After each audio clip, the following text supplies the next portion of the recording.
வாழ்க வையகம், வாழ்க வளமுடன். குரு வாழ்க, குருவே துணை.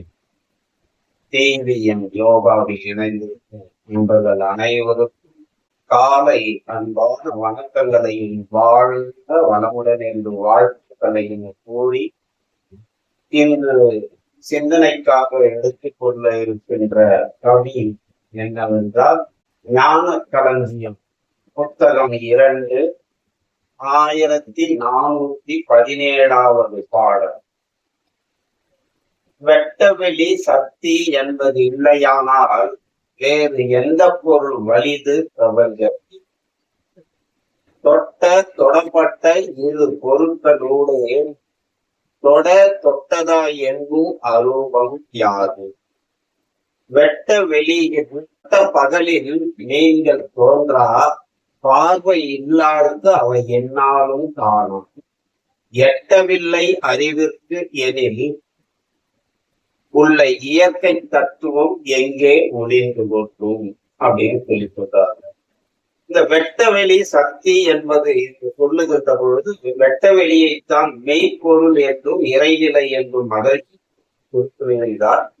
அது அந்த மெய்ப்பொருள் ஆற்றல் அனைத்தையும் தன் அகத்தை கொண்டு ஒடுக்கி தன்னைத்தானே இறுக்கி கொள்ளுகின்ற பொழுது அதைத்தான் மகரிஷி என்ன சொல்லுகின்றார் என்றால், செல்ஃப் கம்ப்ரசிவ் பிரஷர் போர்ஸ் என்று சொல்லுகின்றார். அந்த கம்ப்ரசிவ் போர்ஸ் எனப்படுவது ஒரு இடத்திலே குவிந்து குவிந்து குவிந்து அங்கே மடிப்பு விழுகின்ற பொழுது அந்த மடிப்பானதுதான் காலம் என்று சொல்லுகின்றால், அந்த மடிப்பு மேலும் மிக மிக அங்கு இருக்க முடியாமல் நொடித்து சிதறல்களாக வெளிவருகின்றன. இப்படி வெளிவருகின்ற துகள்களுக்கு இறை துகள் என்று சொல்லுகின்றார். அந்த இறை துகளைத்தான் தமிழிலே, தமிழ் கலை சொற்களிலே பரமாணு என்று குறிப்பிடுகின்றார். ஆங்கிலத்திலே ஈத்தர் என்றும் எசென்சியல் இன்டெசிமல் பார்ட்டிகல் என்று குறிப்பிடுகிறார். அவைகள் மேலும் இறைநிலையின் சூழ்ந்து அழுத்துகின்ற காரணத்தினால் ஆங்காங்கே ஒரு தொகுப்பு நிலையங்களை ஏற்படுத்தி கொண்டு அவை தொகுப்பாக கொத்தாக இயங்குகின்றதை தான் வின் என்று சொல்லுகின்றார். அதற்கு அணு என்று சொல்லுகின்றார். அதை ஆங்கிலத்தில் ஆட்டம் என்று சொல்லுகின்றோம்.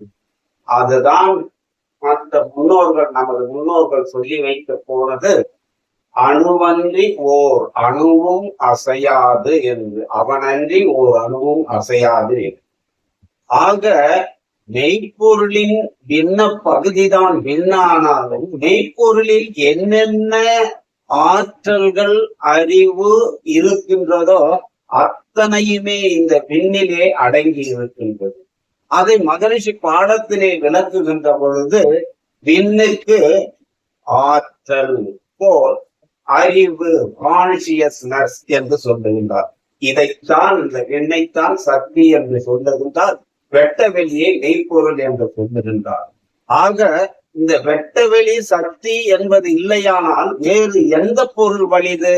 இதைவிட ஒரு பெரிய பொருள் வேற ஏதாவது இருக்க முடியுமா என்றால், கண்களுக்கும் புறப்படாத கருத்துக்கு மட்டுமே எட்டக்கூடிய அந்த சக்தி என்கின்ற விண், அதுதான் இந்த பிரபஞ்ச தோற்றங்களுக்கெல்லாம் மூல காரணமாக விளங்குகின்றது என்று தெரிவிக்கின்றார். அப்படி இவை இரண்டும் இணைந்து அந்த இணைப்பிலே ஏற்படுகின்ற அந்த உரசலினால் வெளிவருவதுதான் பஞ்சத்தன் மாத்திரைகள் என்று குறிப்பிடுகிறார். அது மட்டுமல்லாமல் இந்த அணுக்களின் திணிவு நிலைகளுக்கு ஏற்றவாறு அவைதான் காற்று, அழுத்த காற்று என்று சொல்லுகின்ற நெருப்பு, நீர், நிலம் என்று 5 பௌதீக பிரிவுகளாக இயங்குவதையும் இந்த 5 பௌதீக பிரிவுகளும் ஒன்று சேர்ந்து, அதாவது இணக்கமான விகிதத்திலே ஹோலிஸ்டிக் ப்ரொபோர்ஷன் என்று சொல்லுகின்றார். ஆக இந்த தன்மையிலே அவைகள் ஒன்றிணைந்து இயங்குகின்ற பொழுது அந்த இடத்திலே முதலிலே மின்மாற்றம் அதாவது எலக்ட்ரிசிட்டி போர்ஸ் தோன்றுகின்றது. அது கூட காற்றும் நெருப்பும் இணைந்து ஏற்படுத்துகின்ற ஒரு மாற்றம். அதற்கடுத்தது பார்த்தீர்களானால் நீர் நிலம் என்று சொல்லுகின்றது.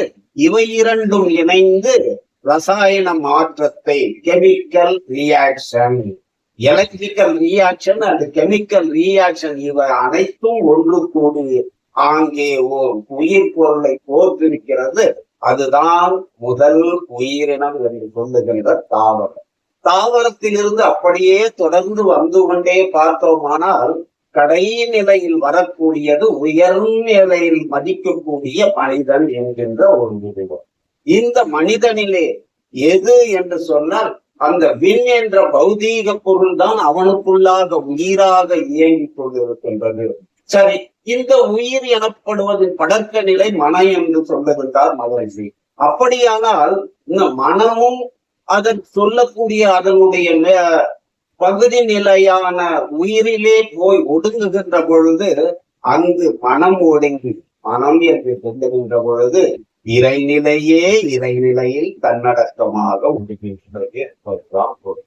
அலை இயக்கத்திலிருந்து நிலை இயக்கத்திலே வருகின்ற பொழுது அந்த உயிரின் மத்தியிலே இருக்கின்ற மெய்ப்பொருள் உள்ள அறிவு அப்பொழுதுதான் விழிப்பு நிலை பெறுகின்றது. இதைதான் மகரிஷி நுண்வான் நுழைப்புலன் என்று சொல்லுகின்றார். ஆக அங்கு இருக்கக்கூடிய அறிவு நமக்கு எதை உணர்த்துகின்றது என்று சொன்னால், நம்மிலே இருக்கின்ற இந்த அறிவு உணர்வுகளை உணர்த்துகின்றது. ஆனால் அவையெல்லாம் தோன்றி மறையக்கூடிய மாயைகள் என்று சொல்லுகின்றார்.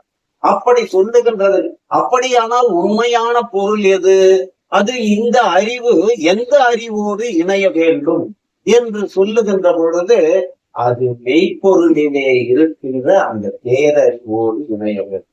அப்படி இணைகின்ற பொழுது அதனுடைய தன்மையிலே நாம் இணைந்து இறைவனேதான் மனிதனாக வந்திருக்கின்றான் என்று நினைக்கின்ற பொழுது எல்லா உயிரினங்களும் எல்லா தோற்ற பொருட்களும் அந்த மெய்ப்பொருளின் மூலத்திலிருந்து வந்ததுதான் என்பதை உணர்ந்து கொள்ளுகிறோம். அதை உணராதவர்களுக்குத்தான் கீழே சொல்லுகின்ற 4 வரி. பட்ட பகலிலே வானில் நீங்கள் தோன்றா, பார்வை இல்லாதது அவை என்னாலும் காணா, எட்டவில்லை அறிவிற்கு எதில். இந்த அறிவை கொண்டு நாம் அனுமானமாக யோகிக்கின்ற பொழுது பட்ட பகலிலும் வானில் நீங்கள் இருக்கின்றன.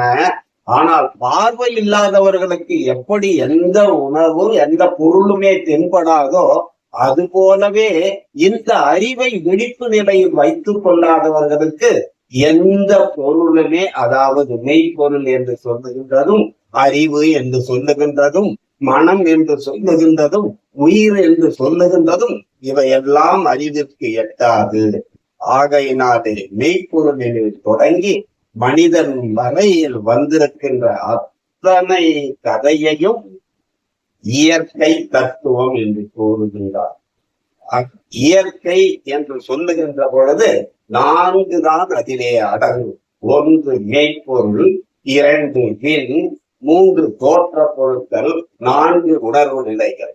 ஆக இந்த 4னுடைய இயற்கை என்று சொல்லி தத்துவம் என்றால் உண்மை. இதுதான் உண்மையான பொருள். ஆக வெட்டவெளி சக்தி என்பதைத்தான் திரைப்பட பாடல் ஒன்றிலே சிவமும் சக்தியும் சேர்ந்தால் மாசுதா, எதிர்த்து நின்றால் எல்லாம் தூசுதா என்று சொல்லியிருந்தார். ஆக எந்த ஒரு பாடலானாலும் அதில் மகரிஷி குறுக்கிடுகின்ற அந்த மெய்ப்பொருளின் உணர்வை நாம் உணர வேண்டும் என்று சொல்லி உங்களிடம் விடைபெறுகின்றேன். அனைவருக்கும் வாழ்த்துக்களும் நன்றிகளையும் பாராட்டி விடைபெறுகின்றேன். நன்றி, வணக்கம், வாழ்க வளமுடன்.